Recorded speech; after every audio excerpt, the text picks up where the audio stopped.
안녕하세요. 지금부터는 주제 강연 시간입니다. 이번 저희 주제가 차별과 불평등을 넘어 모두를 위한 교육 대전환입니다. 이 주제에 대한 고민을 함께 풀어보기 위해서 오늘은 참여연대 참여사회연구소 김만권 소장님을 모시고 강의를 들어보겠습니다. 큰 박수로 맞아주시기 바랍니다.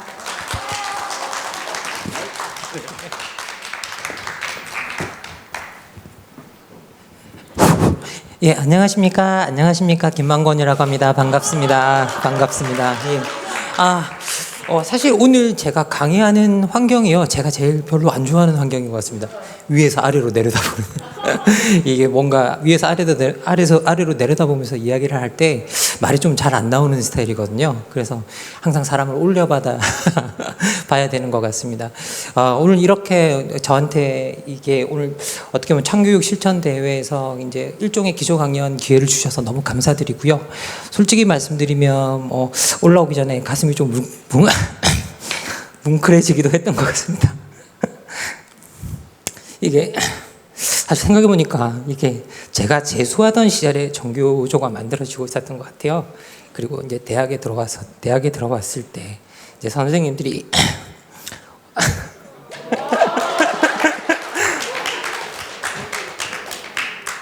얼마나 어렵게 이걸 만들어내는지를 제가 봤기 때문에 이게 그래서 아까 여는 마당을 보니까 이제 오랜만에 참교육의 함성으로라는 노래를 정말 오랜만에 들어본 것 같아요. 제가 대학 다닐 때 생각해 보니까 저도 까맣게 잊고 있었는데 제가 노래패를 했더라고요. 아까 듣다 보니까 나도 옛날에 노래패였지 이런 생각이 들더라고요. 그리고 또 이렇게 저도 여러 노천극장 같은 데서 출정식에서 몇 명 뽑혀 나가서 출정가 부를 때 불러보기도 했고 약간 그런 기억이 조금 있어서 아까 보면서 감회도 좀 새로웠고 선생님들 이제 그때 그 시절도 처음에 이걸 만들어내실 때도 생각이 나고 그때 얼마나 험난한 길을 건너갔는지도 다 보이고 이제 그 과정을 거쳐서 이제 정말 오랜 20여 년이 넘게 지나서 이 앞에 와서 선생님들께 이런 말을 할 수 있는 기회가 생겨서 저 나름대로는 이게 참 뭔가 감정이 좀 이렇게 차오르는 것 같습니다. 그리고 항상 우리가 정교조를 이야기할 때 이제 그 시절을 돌이켜 보면 선생님들이 저희들을 아껴주시는 선생님들이 많이 이 활동을 하셨고요. 그리고 교사가 노동자다라는 말 정말 어떻게 보면 그 시대 때는 혁명적인 말이었습니다. 이제 어떻게 보면 많은 선생님들이 아직도 여전히 이제 자신을 노동자로 규정하지 못하는 경우도 많고요.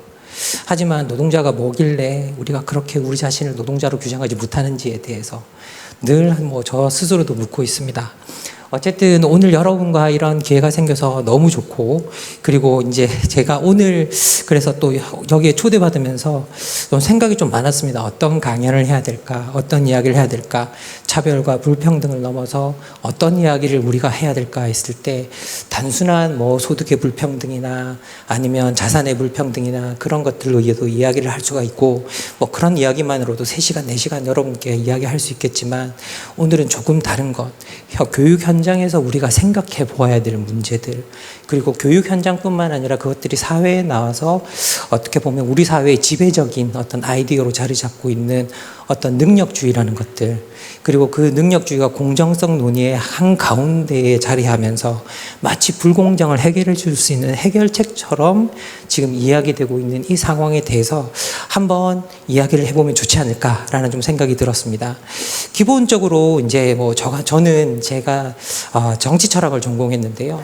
근데 철학을 전공하면서 항상 이제 어떻게 보면 자신이 하는 말에 대해서부터 의심하는 것을 배웠고요. 그래서 지금 제가 여러분에게 드리는 그 어떤 말도 저 스스로는 확신하는 말들이 별로 없긴 합니다. 하지만 자기 자신에게 대해서 확신이 없을 때 해야 될 일은 무엇이냐라고 하면 타인에게 물어야만 한다라는 생각이 들고요. 그래서 오늘 제 이야기는 저는 이렇게 생각하고 있습니다. 선생님들은 어떻게 생각하십니까? 라고 이제 묻는 질문에 거의 가깝다라고 생각해 주시면 좋겠습니다. 그리고 제가 보지 못하는 부분이 있다면 여러분께서 보여주시면 좋겠고요. 그리고 혹시라도 여러분들이 보지 못한 부분이 있었다면 그 부분에서 아이디어를 조금 가져가셨으면 좋겠다라는 게 제 작은 바람입니다. 자, 오늘 제가 정했던 그래서 제목이요. 능력주의와 공정성이고, 그리고 이제 거기에 달려있는 부제가 능력주의가 불평등을 해결할 수 있을까라는 이제 부제를 좀 달아봤습니다. 지금 대한민국 사회는 뭐 지난 한 2년간 돌이켜보면 공정성 논의가 이게 대한민국을 장악하고 있습니다. 어딜 가도 무엇이 공정한가에 대한 이야기가 나왔고요. 그리고 실제로 생각해보면 그 공정성 논의가 지금의 대선 구도까지 만들어내고 있는 어떤 그런 상황 속에서 우리가 살고 있다고 봐야 되는데요. 그러면 이 공정성 논의 안에 들어갔을 때 우리가 무엇을 공정하다고 이야기하고 있고, 그리고 그 안에 들어가볼 때 그럼 우리가 정말 공정성이라는 것들을 가지고 공정함을 이야기하고 있는 건지에 대해서 진짜 우리가 한번 생각해 볼 필요가 있다는 생각이 드는데요.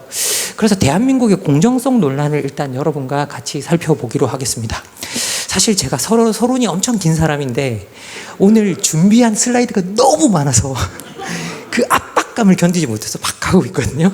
그래서 조금 이해해 주셨으면 좋겠습니다. 자, 이제 공정성이라는 이름의 논란을 보면요, 우리가 이런 4가지 논란을 볼 수 있습니다. 첫 번째는 인천공항공사의 정규직이 비정규직이 정규직으로 가면서 일어났던 논란이고요. 이건 뭐 거의 2017년부터 시작됐던 논란이고 뭐 심각한 논란이었습니다. 그리고 제가 그냥 교통공사라고 쓰고 있지만 서울교통공사죠. 서울교통공사의 비정규직 전환인데, 이거는 사실은 그냥 비정규직이 아니라 무기계약직이었기 때문에 조금 성격도 약간 달랐습니다. 이 무기계약직을 일반직으로 돌려주는 데 있어서도 정규직이 또 반대를 했습니다. 그리고 세 번째 이슈, 이거는 제가 이 이슈를 말할 때마다 제가 연식이 오래됐구나 라고 생각이 들어서 항상 그런데요. 여러분 평창올림픽 기억나시죠? 평창올림픽 때 아이스하키 여자 아이스하키 팀 이제 구성이 될 때 남북 단일팀이 만들어졌습니다. 근데 이 남북 단일팀이 만들어지면서 공정성 이슈가 등장합니다. 그런데 저희 세대 같은 경우에는 남북 단일팀이 만들어졌는데 이게 공정성 이슈로 간다고? 약간 좀 상상을 못하는, 남북 단일팀이 만들어지면 좋은 거지 라고 생각을 했었는데요. 저도 학교에서 학생들과 한 2, 3주 정도 대화를 하고 난 다음에야 이게 왜 공정성 이슈로 가고 있는가에 대해서 깨달을 수 있었는데요. 당시에 이제 우리나라에서 이제 어떻게 보면 올림픽 출전 티켓을 따낸 건데, 왜 그 올림픽에서 항상 참가하기 위해서 열심히 노력했던 학생들 중에 새 스팟을 북한 선수들에게 내줘야 되느냐? 그러면 그들의 노력이 무시되고 있다는 거죠. 그래서 그 문제 때문에 이게 공정성 이슈로 갔고요. 그리고 마지막 4번째는 조국 자녀의 입시 공정성 논란이었습니다. 대한민국을 진짜 다 뒤덮어버렸던 사건이었죠. 그런데 우리가 이 4개의 사건을 보면요, 앞에 2개는 경제적 이슈고, 하나는 스포츠 이벤트에 관한 이슈고, 하나는 이제 어떻게 보면 입시 이슈입니다. 그래서 우리가 영역별로 봤을 때 결이 다르다는 걸 확인할 수 있는데, 이게 왜 다 공정이라는 이름으로 모였을까라고 했을 때 여기에 흐르는 공통된 코드가 하나 있었습니다. 기본적으로 여기에 공통적으로 흐르는 코드는 뭐냐? 개인의 노력이 무시되는 상황, 그리고 개인의 노력이 무시되면서 소위 자격이 없는 자들이 무엇인가를 받아간다는 데 대한 반감, 그리고 이걸 무임승차자에 대한 혐오 같은 것들이 여기에 내내 깔려있던 이슈들이었습니다. 그래서 공정성 논의를 들여다보면 누군가가 무임승차하는 것에 대한 혐오가 엄청나게 각각 다 깔려있는 걸 볼 수 있는데요. 그래서 정규직이 비정규직의 정규직을 전하는 혐오 태도에도 무임승차라는 단어가 늘 등장하고 있습니다. 이건 무임승차다.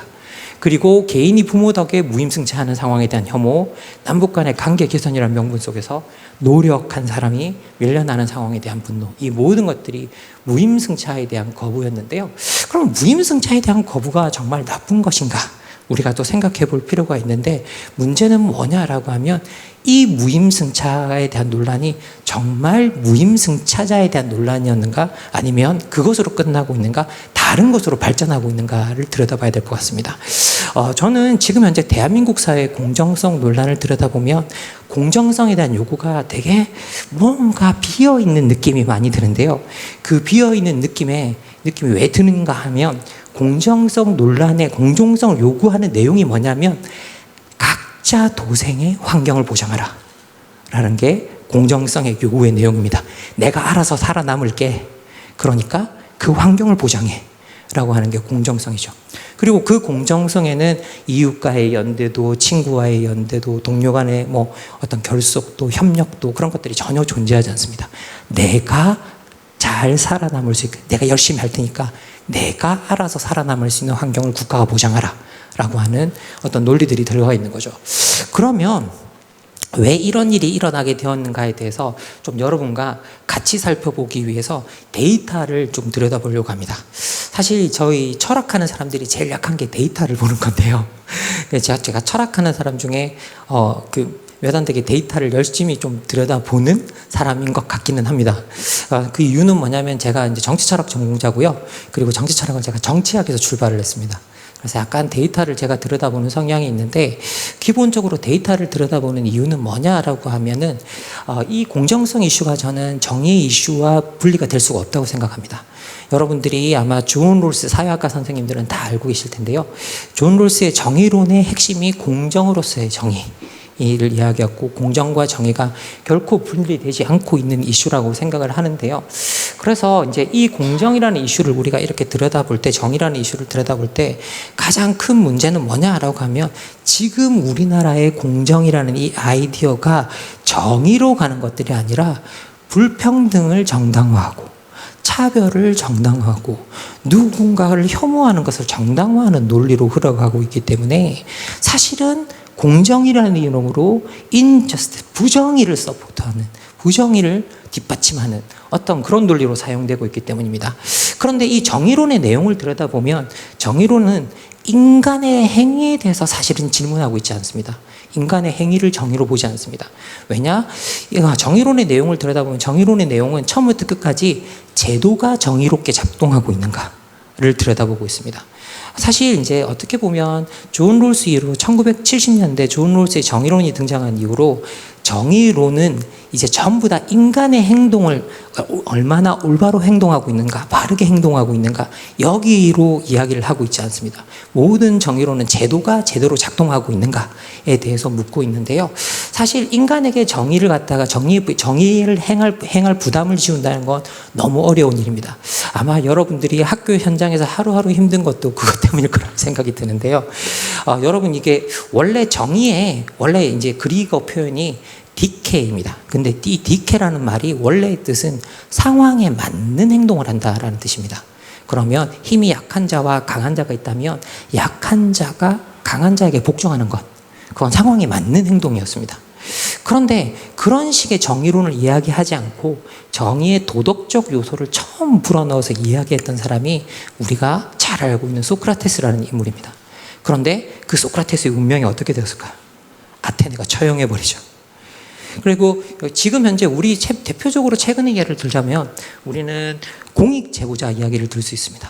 공익 제보하신 분들한테 앞으로 공익 제보 하시겠습니까? 라고 물으면 90% 이상이 다시는 하지 않겠습니다 라고 이야기합니다. 그 이유는 뭐냐? 일단 공익 제보가 시작되고 나면 자기를 미워하는 사람이 자기 가족들로부터 시작됩니다. 남편이 미워하고, 아내가 미워하고, 자식이 미워하고, 부모가 미워하기 시작합니다. 그래서 사실 이게 너무나 많은 부담이 온다는 거죠. 그것을 행했을 때, 정의를 행했을 때 우리는 그것이 좋은 결과를 낳는다고 늘 믿고 있지만, 사실 그것을 행했을 때는 많은 사람들이 부담을 지게 되는 게 사실입니다. 그래서 그것을 인간의 행위로부터 분리시키고 제도가 작동하게 만들므로써 사람들을 보호하고 정의로운 사회를 구축하자고 이제 이야기하는 것들이 지금 당대 정의론의 가장 중요한 핵심적인 내용입니다. 그래서 저도 뭐 정의론을 사실은 대학 때 공부했던 사람이고요. 그래서 기본적으로 그런 측면에서 저도 제도주의적인 측면이 좀 있습니다. 그러면 제도주의자들은 언제나 한 사회의 제도가 얼마나 잘 작동하고 있는가를 볼 때 보는 두 가지가 있습니다. 기본적으로 한 사회의 공유된 가치가 뭔가, 그리고 두 번째는 그럼 그런 가치가 작동하고 있는 구조적 환경은 뭔가, 그걸 파악해야 제대로 된 제도적 대책을 세울 수 있기 때문이죠. 그래서 여러분과 오늘 그걸 보기 위해서 첫 번째 섹션에서는 여러분과 같이 한국 사람들은 무엇을 공정이라고 부르는가에 대해서 이제 이 자료를 좀 살펴보도록 하겠습니다. 이 자료는 2018년 한국 리서치 센터에서 만든 자료인데요. 이 자료를 만드신 두 분이 아주 훌륭하신 분입니다. 한 분은 여론조사에서 손꼽히는 정한울 선생님이라는 분이고요. 그리고 또 한 분은 지금은 국무총리실에 계시는 국무총리실 메시지 비서관을 하고 있는 이관우 박사님이라는 이 두 분이 이제 만드신 자료인데요. 상당히 공신력이 있는 자료라 여러분과 같이 한번 나눠보려고 합니다. 근데 여기에 들여다보면 기본적으로 우리가 무엇을 공정이라고 이야기할까라고 했을 때 이 공정은 언제나 분배 이슈와 맞물리게 되어 있습니다. 왜냐? 사회를 생산과 분배의 체계라고 볼 때 같이 많이 만들어내자고 하는 데 있어서는 그렇게 논란이 별로 없습니다. 많이 만들어내면 나의 기대 몫이 커지기 때문이죠. 문제는 뭐냐? 무엇이든지 무언가를 나누기 시작할 때, 그 몫을 나누기 시작할 때 분쟁이 시작하는데요. 모든 합리적 인간은 내 몫이 극대화되기를 원하기 때문에 기본적으로 그 논란들이 일어날 수밖에 없는 상황이라고 볼 수 있습니다. 그런데 이제 이 분배를 가지고 그래서 물었습니다. 도대체 여러분들께서는 어떠한 분배가 진짜 공정한 분배라고 생각하십니까? 라고 했을 때 한국 사람들은 능력과 노력에 비례한 차등 분배를 선호하는 것을 보이고 있습니다. 실제로 한국 사람들은요, 산술적 평등보다는 개인의 능력과 노력에 따라 차등적으로 분배하는 것이 공정하다라고 이야기하고 있는데, 구체적 지표를 보면요, 개인의 능력과 노력에 따라 보수의 차이가 크면 클수록 좋다라는 입장이 66%나 나오고 있습니다. 그리고 적을수록 좋다는 27%입니다. 여러분 하도 요즘은 뭔가를 했을 때 너무 수치가 높아야 많이 지지한다고 생각을 하는데, 실제 66%면 정말 강력한 다수가 지지하고 있는 겁니다. 강력한 다수가 3분의 2죠, 거의. 3분의 2면 사실은 대통령도 탄핵시킬 수 있는 거죠. 헌법도 바꿀 수 있는 이제 숫자입니다. 자, 그리고 여기 보시면 차등 분배를 선호하는 응답은 특이한 건 전 계층과 전 사회 집단에 나타나고 이념적 성향에서도 별로 차이가 없었습니다.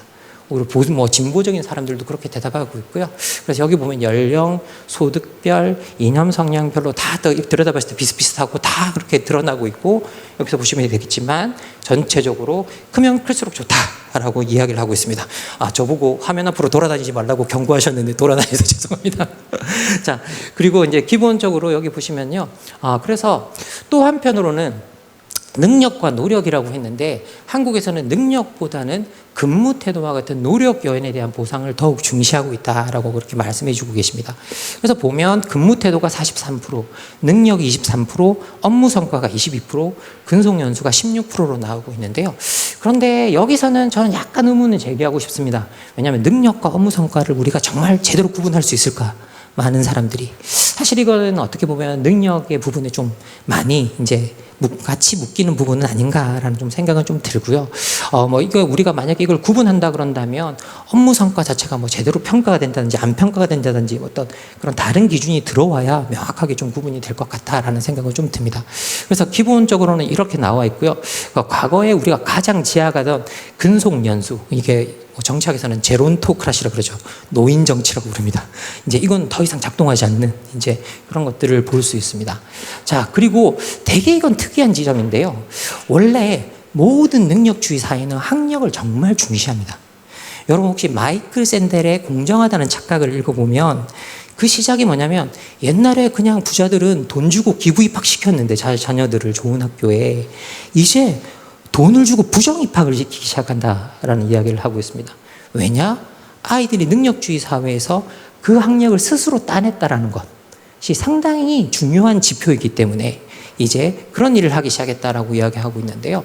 그런데 우리나라에서는 분배를 할 때 학력은 신뢰할 만한 지표가 아니다에 상당히 많은 사람들이 동의하고 있는 걸 볼 수 있습니다. 이건 왜일까? 우리가 한번 질문해 볼 필요가 있는 것 같은데요.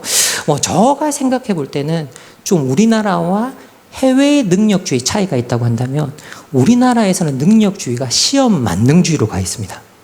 시험 만능주의에서는 일단 학력보다는 시험을 먼저 통과하는 게 제일 중요하죠. 그래서 기본적으로 시험을 통과하는 사람에게 무언가를 먼저 배정하고 분배해야 된다는 발상 자체가 이렇게 이어지고 있지 않나라고 저 개인적으로는 좀 생각해 보고 있습니다. 그리고 반대편에서 물었습니다. 능력과 노력 말고 그럼 필요에 따른 분배는 어떠냐라고 물었더니 이렇게 답하고 있습니다. 부양가족수나 가정형편을 임금차 등의 조건으로 부여해서는 안 된다. 부양가족수 고려할 필요 없다. 58%. 가정형편은 고려할 필요가 없다. 69%. 정말 높은 수치죠. 거의 70%가 가정형편 같은 거 우리 임금 줄 때 고려할 필요가 없다라고 이제 필요에 따른 분배를 명백하게 거부하고 있는 것을 이제 볼 수 있습니다. 이런 지표가 나오는데요. 여기 그냥 PPT 같은 경우는 여기 계신 온라인에 계신 분들과 오프라인에 계신 분들 모두 그냥 가져가시면 됩니다. 가져가시면 되니까 그냥 보시면 될 것 같고요. 자, 여기 보시면 이제 그런데 우리가 이렇게 뭔가 차등 분배를 선호한다고 한다면 그 차등 분배의 배경에는 경쟁이 있어야만 합니다. 이제 경쟁을 통해서 우리가 분배가 이루어져야 되는데, 그래서 이런 그럼 경쟁에 대해서 이제 이분들이 물었습니다. 우리가 이제 상당히 많은 우리나라에서 이제 경쟁이 극심해지고 있는 그런 상황이니까요. 여기에 대해서 그러면 우리 사회에서 경쟁이 생산성 향상에 도움이 된다고 보십니까? 했더니 정말 놀랍게도 79%가 그렇다라고 답을 하고 있습니다. 그리고 그렇지 않다는 의견은 19%에 불과하고요. 그리고 한국에서 경쟁의 부작용이 심각합니까? 라고 물었더니 62%가 심각하다고 이야기를 하고 있습니다. 그래서 이걸 조사하신 두 분은 경쟁에 대한 모순적 반응을 보이고 있다라고 그렇게 표현을 하시긴 하는데요. 저는 그냥 사람들이 경쟁이 우리 생산성 향상에 도움이 되지만 이게 부정적이긴 하다 라고 하는 합리적 이해라고 저는 생각을 하고 있습니다. 저 개인적으로는. 자, 그리고 경쟁이 삶의 질을 떨어뜨리냐 물었더니 뜻밖의 45%밖에 경쟁이 삶의 질을 떨어뜨린다고 대답을 하지 않았습니다. 근데 유일하게 50%가 넘게 60%에 가깝게 20대만이 경쟁이 삶의 질을 떨어뜨리고 있다. 라고 이제 그렇게 답을 하고 있는데요. 그런데 이거는 좀 이제 살펴볼 이것도 왜 20대에 이렇게 경쟁의 부담감이 나타날까 생각을 해볼 수 있는데, 실제 여러분 이제 지금 대졸자의 첫 정규직 취업 연령이 30세가 넘어가 있습니다. 그러면 거의 20대를 취준생활로 보내고 있는 이제 그런 상황이거든요. 그러다 보니 이제 이 경쟁의 부담감이 이 20대라는 특정 세대에 집중되고 있는 것 아닌가라는 생각이 듭니다. 어쨌든 이렇게 전체적으로 노력에 비례한 차등 분배를 선호하고 있고요. 경쟁의 폐해 못지않게 긍정적 역할을 인정하는 이 태도가 어디서 나오느냐라고 했을 때 이 조사를 하신 분은 열심히 일하는 사람만이 자격이 있다고 하는 노동윤리, 우리 사회에서 널리 퍼져 있는 이 노동윤리에 기반해 있기 때문이다라고 이제 그렇게 이야기를 하고 있습니다. 사실 저는 최근에 이 노동윤리적 사고관이 별로 좋은 게 아닙니다라고 하고 돌아다니고 있지만, 이렇게 제가 돌아서서 여러분한테 보여드리면 저 등에도 노동윤리라고 써 있죠. 열심히 일하는 사람이 자격이 있다. 모든 사람이 사실은 이걸 받아들이고 있습니다. 그리고 상당히 거부하기 좀 어려운 아이디어 중에 하나라는 생각은 들고요. 그러다 보니 특히 또 우리 한국 사회는 근대화가 너무 압축적으로 진행되었기 때문에 그 속에서 이 노동윤리가 순간적으로 정말 압축적으로 고양이 되었던 측면이 있습니다. 그래서 기본적으로 이 노동윤리적 사고가 있는 것 같고요. 그런데 우리가 만약에 이렇게 경쟁을 이런 방식으로 돌리고자 한다고 한다면, 차등 분배로 돌리고자 한다면 경쟁의 룰이 공정해야겠죠. 그래서 사람들에게 물었습니다. 그러면 경쟁의 룰은 공정하다고 생각하십니까? 라고 물었더니 많은 사람들이 아닙니다. 한국 사회는 경쟁의 룰 자체가 공정하지 않습니다. 라고 많이 대답을 하고 있습니다. 그래서 기본적으로 한국인들은 경쟁 기회 자체에 대해서 뿌리 깊은 불신을 드러내고 있다. 라고 이제 그렇게 이야기를 하고 있는데요. 그래서 공정한 경쟁이 되고 있지 않기 때문에 계층 상승도 이루어지지 않고 있다라는 믿음이 아주 널리 퍼져 있습니다. 그래서 이 계층 상승의 기회가 닫혔다는 의견이요, 전 세대를 통틀어 73%가 나오고 있습니다. 엄청난 숫자죠. 그리고 20대 같은 경우에는 80%에 이르고 있습니다. 그리고 심지어 60대에서도 66%가 이루고 있고요. 그래서 기본적으로는 한국 사회에서 많은 모든 세대들이 계층기의 상승이 닫혀 있다고 믿고 있는 것 같고, 사실 20대 같은 경우에는 저게 상징적인 넘버 같습니다. 저 같은 경우에는. 왜냐? 우리가 불평등 사회를 주로 2대8 사회라고 많이 표현을 하거든요. 그러면 사실은 그 반대쪽에 있는 사람들은 이게 기본적으로 계층 상승 기회가 없다고 보는 거죠. 20대들 같은 경우에는. 그래서 기본적으로 그 아이디어들이 보여지는 것 같고요. 그리고 여기 이제 기본적으로 한국 사회가 되게 불공정하다고 이야기하고 있는데 법 집행도 불공정하다가 74%, 소득이나 취업 기회의 불공정도 71%, 승진 진급 기회에 대해서 65%가 나오고 있습니다. 그리고 진짜 저 사람이 왜 성공한 것 같습니까? 라고 물었을 때 부모의 배경이 중요하다가 68%, 연줄이 중요하다가 60%, 그리고 실제로 노력과 재능은 36%, 28% 정도밖에 이제 작동한다고 믿지 않는 그런 통계들이 나오고 있는 걸 볼 수 있습니다. 그러면 이건 내가 바람직하다고 믿는 것과 현실에 작동하는 사회가 간극이 상당히 넓다라는 거죠. 그러면 불신이 난무할 수밖에 없는, 그리고 사실 이렇게 믿는 것과 작동하는 것이 현실 사이에 멀어지는 것들을 니체 같은 경우에는 뭐라고 표현하느냐, 니힐이라고 표현합니다. 사실 일종의 허무주의 절망 같은 것들이 등장하는 이제 그런 공간들이 만들어진다는 거죠. 그래서 기본적으로 또 흥미로운 부분 하나는 또 뭐냐면요. 한국에서는 성공한 사람과 성공하지 않은 사람이 성공을 바라보는 시각이 너무 다릅니다. 성공한 사람에게 여러분은 왜 성공했습니까? 라고 물으면 저는 노력해서 성공했습니다. 자수성가의 결과입니다. 라고 답하는데, 성공하지 못한 사람에게 저 사람이 왜 성공했다고 생각하십니까? 라고 하면 부모의 배경이 좋았던 것이죠. 가족의 연줄이 있었던 것이죠. 라고 대답을 하고 있는 걸 볼 수 있습니다. 그래서 기본적으로는 성공을 두고 성공한 사람과 성공하지 않은 사람의 갭이 되게 큰데요. 그런데 기본적으로 성공한 대부분의 사람들이 자기가 노력해서 성공했다고 믿고 싶어 합니다. 많은 사람들이. 왜냐하면 여러분 이렇게 뭐 성공한 사람들한테 막 물어보면 운이 좋았습니다라고 답하는 사람이 별로 없습니다. 대부분 다 제가 열심히 노력했죠 라고 이제 그렇게 이야기를 하고 있죠. 그런데 열심히 노력해서 성공하는 게 되게 좋은 것 같긴 한데, 만약에 내가 순수하게 내 노력으로만 성공했다라고 한다면 그 사람은 성공한 뒤에 사회에 돌려줄 게 있을까요? 그때부터는 뭔가 돌려주기 시작하면 시혜인 거죠. 의무가 아니라. 그런데 만약에 내가 운으로 성공했다고 생각한다면 그때부터는 그 사람에게 사회에 돌려줄 게 있는 거죠.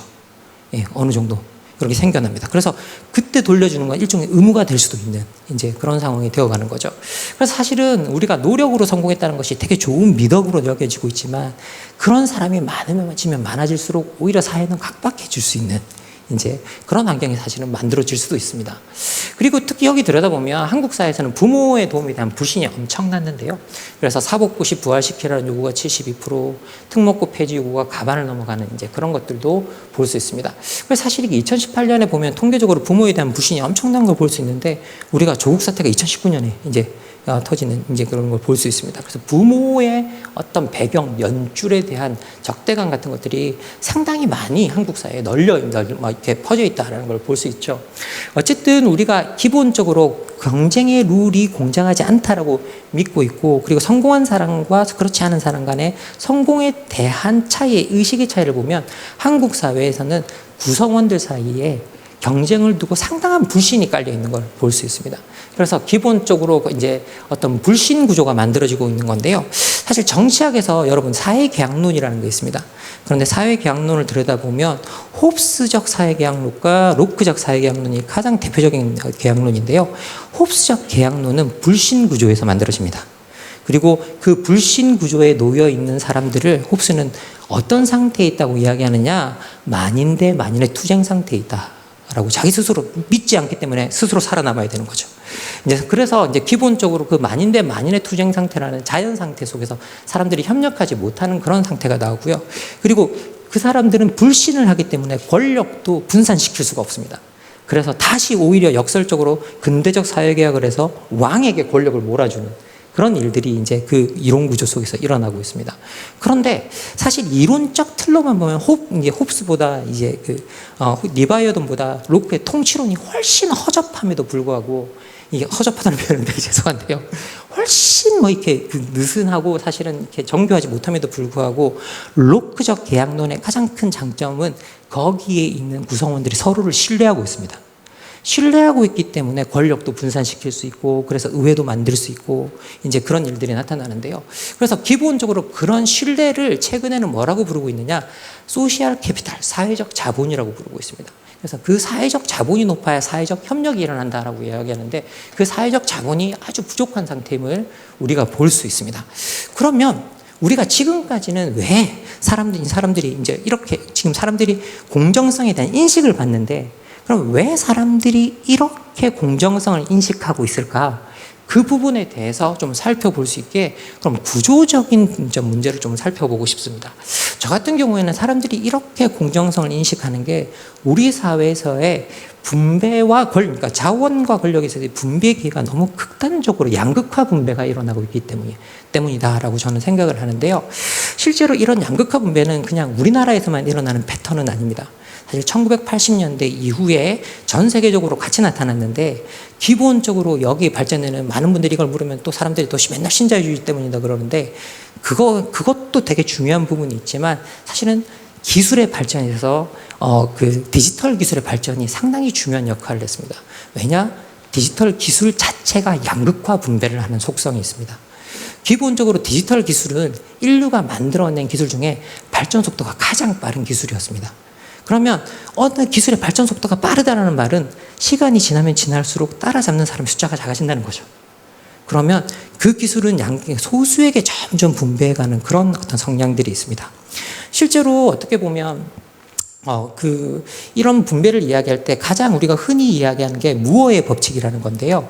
이 무어의 법칙이 뭐냐라고 하면 1960년대에 이 고든 무어가 누구냐면 여러분들이 컴퓨터를 딱 열어보면 앞에 파란 딱지, 인텔 인사이드 딱지 붙어 있죠. 그 인텔의 공동 창업자입니다. 그 사람에게 일렉트로닉스라는 잡지에서 앞으로 컴퓨터의 연산 능력이 어떻게 발전하겠습니까? 라고 물었습니다.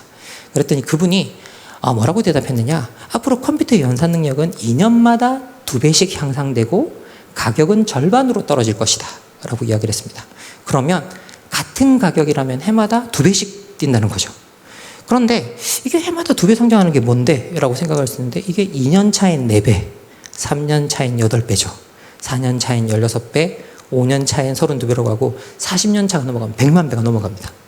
그리고 45년이 넘어가기 전에 1000만 배가 넘어가 버리는데요. 근데 실제로 고든 무어는 이게 앞으로 향후 약 10년 정도는 맞아 들어갈 거다라고 이야기했는데 이게 거의 50년 정도 맞아 들어갔습니다. 그러면서 이걸 사람들이 이제 무어의 법칙이라고 부르기 시작했는데요. 그래서 너무 빨리 성장하는 기술입니다. 실제로 너무 빨리 성장하는 게 따라잡는 사람들이 점점 적어지고 있고요. 그리고 디지털 기술은 상업적으로 사용될 때 플랫폼으로 움직입니다. 여러분들이 아시는 플랫폼으로 움직이는데 이 플랫폼 하나 예를 들자면 이제 이런 효과인데요. 우리가 메신저를 많이 쓰죠. 여러분이 가장 많이 쓰는 메신저가 그런데 아마 카카오톡일 겁니다. 근데 이 카카오톡이 메신저 시장의 95%를 차지하고 있습니다. 그러면 우리가 아주 단순화시켜서 1인 1 메신저라고 했을 때 101번째 되는 사람은 어떤 메신저를 깔까요? 95명과 연결되기 위해서 카카오톡을 깔게 되겠죠. 그래서 기본적으로 디지털 플랫폼은 각각의 분야에서 독과점을 하는 성향이 있습니다. 그래서 여러분 거기 들여다보시면 이제 뭐 배달에 들어가면 요기요 같은 그리고 배달의 민족이죠. 압도적으로 배달의 민족 같은 어떤 그런 것들이 있습니다. 제가 요기요와 배달의 민족을 같이 이야기했던 건 뭐냐면 두 개가 분리되어 있는 것처럼 보이지만 같은 독일 자본입니다. 이거 배달의 민족인데 우리가 주문하면 독일 민족이 배달을 오는 이제 그런 그 일들이 지금 현재 일어나고 있는데 이건 디지털 기술의 초국적 성향도 보여주고 있다라는 거 명확한 것 같습니다. 자, 그러면서 이걸 우리가 이런 디지털 플랫폼의 독과점 성향을 우리가 네트워크 효과라고 부릅니다. 그리고 이 네트워크 효과는 여러분들이 가지고 있는 휴대폰 때문에 극대화되어 버렸습니다. 너무 접근하기가 쉬운 거죠. 그래서 언제든지 여러분들이 플랫폼에 들어가고 나갈 수 있는 환경을 만들어준 이 휴대폰 때문에 이제 그런 일이 일어났는데요. 제가 언젠가 휴대폰에 대해서 이야기할 기회가 있으면 여러분과 1시간 정도 이야기해 봤으면 좋겠습니다. 휴대폰 정말 놀라운 물건입니다, 여러분. 이게 아폴로 11호가 달 날아갈 때 그 컴퓨터보다 훨씬 더 좋은 사양이 훨씬 더 좋습니다, 여러분의 휴대폰이. 예. 그래서 여러분이 우주인의 어느 정도 지식만 가지고 있다면 휴대폰 가지고 우주를 갈 수 있습니다. 예, 그 정도로 정말 놀라운 물건인데요. 어쨌든 그런 디지털 기술의 발전 때문에 양극화 분배가 일어나면서 기회의 양극화가 일어나고 있습니다. 그래서 제가 여러분한테 우리나라에서 일어나는 자산 격차를 이제 소개해 드리고 싶은데요. 이 자산 격차 같은 경우에는 이거는 이제 그 동국대에 계시는 김낙령 교수님이라는 분이 국세청의 상속세 자료를 분석해서 만드셨는데 2013년 기준으로 우리나라의 하위 50%가 우리나라 전체 자산이 얼마를 가지고 있느냐? 1.7%를 가지고 있습니다. 1.7%. 그런데 2009년에 얼마였느냐라고 하면 2.3%였습니다. 그러면 4년 동안 0.6%가 줄어든 거죠. 근데 2023년입니다. 그리고 우리는 지금 2022년에 이르렀습니다.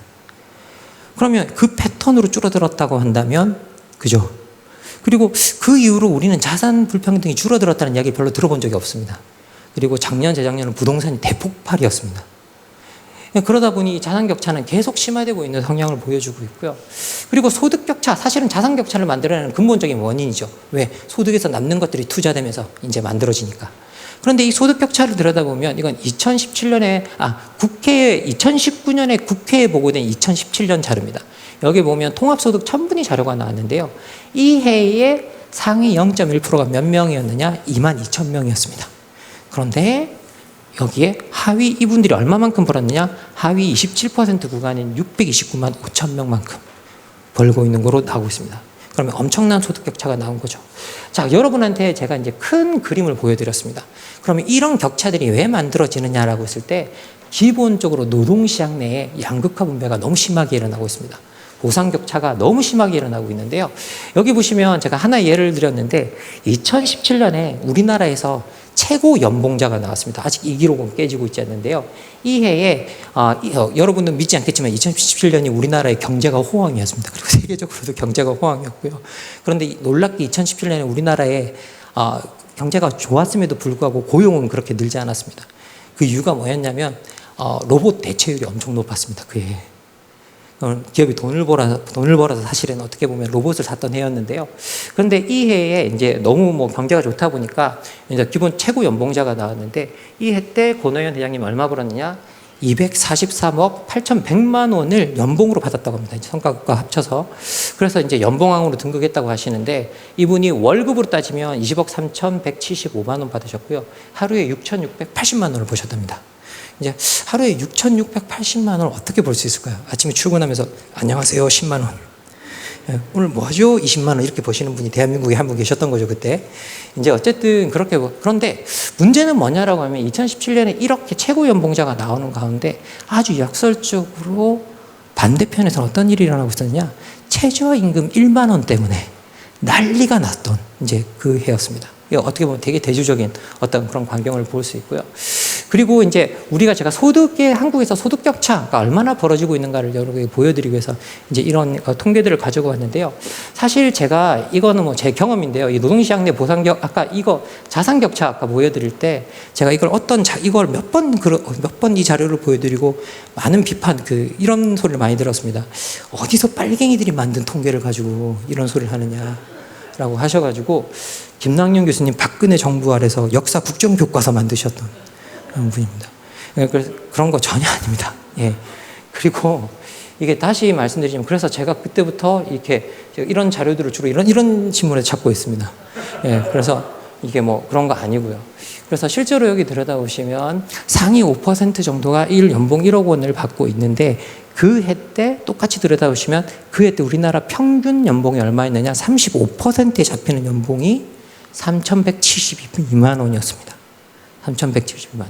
그리고 50%딱 중간에 잡히는 사람이 2,225만 원. 이건 다 세전이었습니다. 세후도 아니었습니다. 세전. 그러면 한 달에 200만 원을 못 벌고 있었습니다. 가운데 있는 사람들이. 예? 가운데 못 벌고 있었다라는 거죠. 그러면 이 임금 차이가 보이는데 실제로 이걸 좀 더 어떻게 양극화 분배를 하고 있다는 걸 여러분에게 보여드리기 위해서 2018년 연봉 분위별 평균 연봉을 보여드리면요. 10분위 보면 9,931만 원입니다. 그런데 그 다음 분위 보세요. 9분위. 4천만 원이 넘게 떨어지고 있죠. 툭 떨어져 버리고 있는 거 여러분 보실 수 있을 겁니다. 그리고 9분위에서 8분위 건너가면서 또 여기서 1,300만 원 툭 떨어져 버립니다. 실제로 여기 들여다보면. 그래서 상위 15%에 아주 집중돼서 분배되고 있는 거 볼 수 있는데요. 실제 그림이 똑같은 것의 분배 그림이 이겁니다. 1억 원 이상 3.2%, 8천에서 1억 3.6%, 6천만 원 이상 7.5%, 6천만 원 이상 다 합쳐봤자 15%가 안 되고 있죠. 10%가 안 되는 거 우리가 명백하게 볼 수가 있습니다.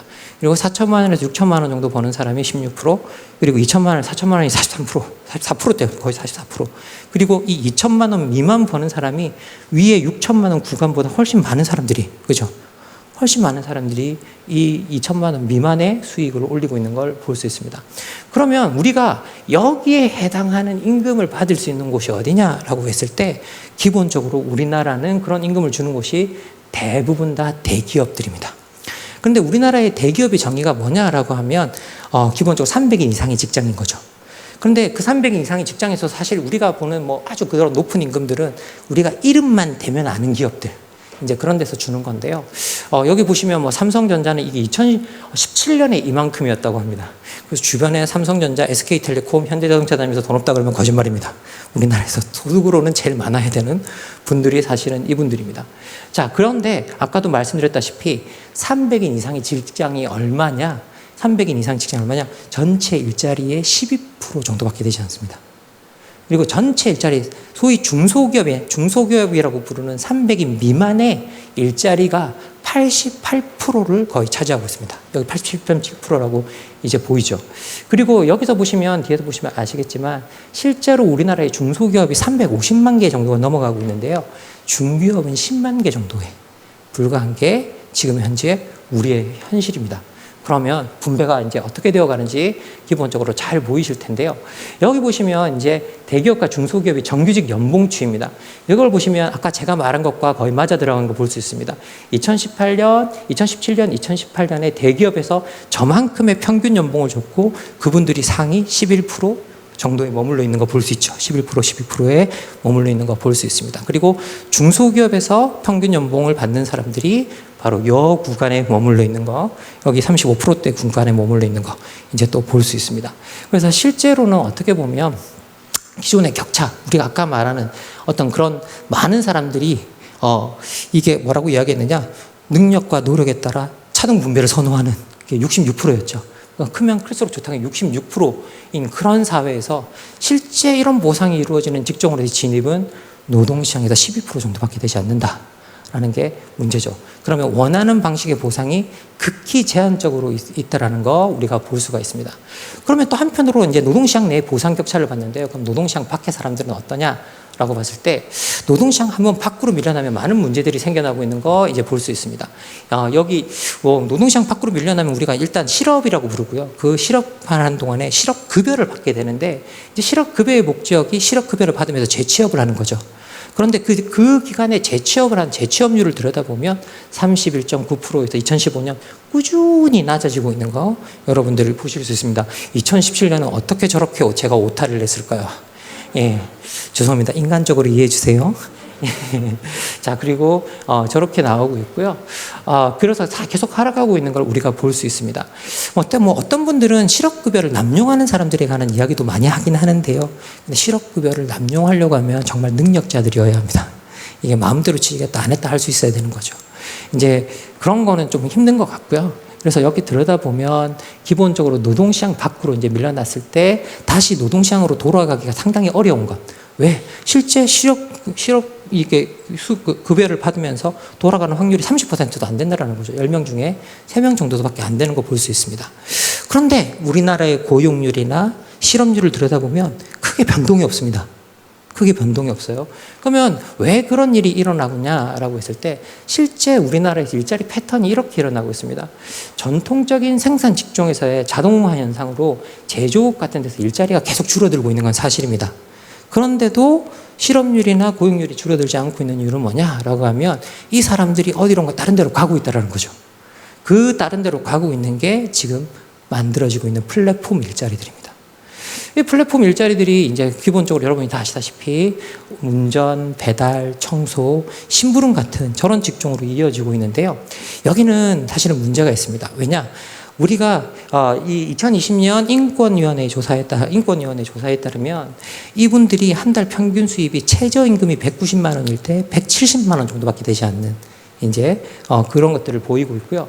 그리고 더 나가서 가장 큰 문제는 뭐냐라고 하면 우리가 공장에서 누군가를 갖다 고용을 했다고 한다면 그 사람에게 4대 보험을 주고 그리고 그 사람에게 노동 3권을 부여해야 되죠. 그런데 여기 플랫폼들은 전부 다 계약하신 분들이 사장님으로 계약하고 있습니다. 독립사업자. 그러면 독립사업자는 사장님인데 사장님이 되면 어떤 일이 일어나느냐? 4대 보험을 받을 수 없죠. 그리고 더 나가서 이분들은 노동 3권이 사라지는 현상이 나타납니다. 그러면 지금 플랫폼 일자리들은 본질이 뭐냐? 전통적인 일자리에서 만들어지는 사회적 보호망을 해체하면서 들어오고 있는, 해체하면서 확산되고 있는 그런 경향을 보이고 있습니다. 그래서 실제로 이제 어떻게 보면 노동시장에서 밀려나는 사람들이 많은 분들이 이런 이제 어떻게 보면 보상 수준이 낮고 소득이 낮은, 그러면서도 보호망도 없는 일자리들로 많이 흘러 들어가고 있는 건데요. 그래서 상황을 정리해 보면 이렇습니다. 사람들이 공정하다고 생각하는 차등적 보상 세계의 현실을 보면 노동시장 내에는 직종 간의 보상 격차가 너무 크고 노동시장 밖으로 밀려나면 재진입이 어려운 상황입니다. 그래서 노동시장 안팎에서 사람들이 공정하다고 생각하는 보상을 받을 기회가 매우 제한적으로 일어나고 있는 거 우리가 볼 수 있습니다. 이렇게 제한적이다 보니 어떤 일이 일어나느냐, 원하는 방식의 보상계가 너무 양극화되다 보니 우리 사회에서 이런 자리로 뭔가 노력하지 않은 사람이 들어가서 그런 것들을 분배받는다, 그런 자리를 차지한다, 거기에 대한 온갖 무임승차자가 되고 그런 사람들에 대한 경멸, 이런 것들이 이제 어떻게 보면 혐오, 이런 것들이 난무하는 이제 그런 상황에 대한 단초를 여기서 찾을 수 있다라고 저 개인적으로는 생각을 해보고 있습니다. 자, 그러면 우리가 그런데 지금 이런 것들이 아까 무임승차자의 혐오 이런 것들이 이어지고 있다라고 말씀을 드렸는데, 그러면서 여기에 대한 이거 우리가 지금 현재 상황 자체가 경쟁의 룰도 공정하지 않고 분배도 제대로 되지 않고, 그럼 이 상황을 어떻게 개선할 것인가라고 했을 때 그 해결책으로 지금 등장하고 있는 게 능력주의입니다. 그래서 능력주의를 통해서 분배하면 이 문제를 해결할 것이고 불평등도 해결되고 공정함도 어떻게 회복될 것이다라고 이야기를 많이 하고 있는데요. 그러면 그 공정성에 대한 요구는 이제 공정한가에 대해서 여러분과 같이 조금 살펴보도록 하겠습니다. 실제 제가 이제 롤스의 정의론을 또 한 번 더 언급하게 되는데요. 이제 롤스의 정의론 같은 경우를 들여다보면 롤스의 정의론을 많은 분들이 복지국가를 뒷받침하는 그 이론이다라고 생각하시는데, 사실은 롤스는 자기가 말하는 이 정의론에서 말하는 내용은 복지국가에 관한 이야기가 아니라고 이야기합니다. 롤스는 사실은 복지국가에 반대했던 사람입니다. 왜냐? 기본적인 복지국가가 재분배라는 걸 통해서 이제 분배를 하는데, 이 리디스트리뷰션이라고 부릅니다. 영어 표현으로는 다시 분배한다는 뜻이죠. 그런데 롤스는 이런 재분배가 그러니까 소위 말해서 돈을 내는 사람한테는 빼앗긴다는 일종의 박탈감을 주고 돈을 받아 쓰는 사람들한테는 받아 쓴다는 열등감을 주기 때문에 기본적으로 사회적 통합에 그렇게 이롭지 않다라고 생각을 했습니다. 그래서 어떤 분배가 진짜 정의로우냐? 오리지널 디스트리뷰션이라고 부르는 최초 분배가 정의로워야 된다라고 이야기를 하고 있는 거죠. 그러면 우리가 노동시장에 들어가서 최초 분배를 정의롭게 하는 방법을 생각해 보면 기본적으로 그런 것들 때문에 우리가 최저임금이라는 것들을 만들고, 그죠? 어느 정도 최저의 생활을 보여줄 수 있는 임금을 만드는 거죠. 사실은 최저임금도 아니죠. 생활임금이 돼야만 합니다. 그런데 제도적으로는 최저임금이라는 걸 만들고, 그리고 우리나라 같이 비정규직이 정규직의 70% 정도의 수익을 얻고 있고, 그리고 보험도 부분적이고, 그리고 노동상권이 제대로 실천될 수 없는 그런 환경이라면 비정규직을 정규직으로 돌려주는 것, 이것도 어떻게 보면 올바른, 어떻게 보면 롤스가 말하는 노동시장 내에서 우리가 할 수 있는 정책의 아주 중요한 일부분입니다. 그리고 실제로 우리 이번 정부를 들여다보면 이번 정부가 추진했던 정책의 내용이었습니다. 이번 정부가 추진했던 정책의 내용. 그런데 이게 이 정책으로 보면 롤스의 정의론에 비춰본다면 우리 정책은 나쁜 방향이 아니었습니다. 어느 정도 설득력 있는 방향이었고 올바른 방향이었음에도 불구하고 여기 우리 사회 구성원들이 이런 것들이 잘못되었다, 공정하지 못하다라고 이제 이야기를 했던 겁니다. 그러면 이 공정하지 못하다는 거 왜 이런 생각을 하고 있는 걸까? 우리가 다시 한번 질문을 해봐야 되는데요. 여기에 대해서 단초를 찾을 수 있는 건 아까 우리가 봤던 통계와 같이 이제 연결시켜서 단초를 찾을 수 있는 건 바로 생존 불안과 탈락 공포라는 건데요. 이 부분에 관해서 언급하신 분 누구냐라고 하면 한국의 능력주의를 쓰신 박권일 선생님이 이제 이 부분에 대해서 이렇게 언급을 하고 계십니다. 제가 알기로 이제 박권일 선생님께서도 이제 그 학교에서 학생들을 가르치다가 제가 들었던 바에 따르면 그 올림픽 단일팀 만들 때 그 단일팀이 공정성 논란에 휘말리는 걸 보면서 학생들에게 과제를 줬다고 합니다. 도대체 왜 이게 공정성 이슈에서 중요한 것들이 되느냐라고 했을 때 학생들의 대답은 이거였답니다. 무한 경쟁과 각자 도생의 사회에서 작은 차이가 생존과 탈락을 가른다. 공정성에 극도로 민감해질 수밖에 없다. 우리는 아이스하키 선수들과 자신을 동일시했기 때문에 분노한 것이다.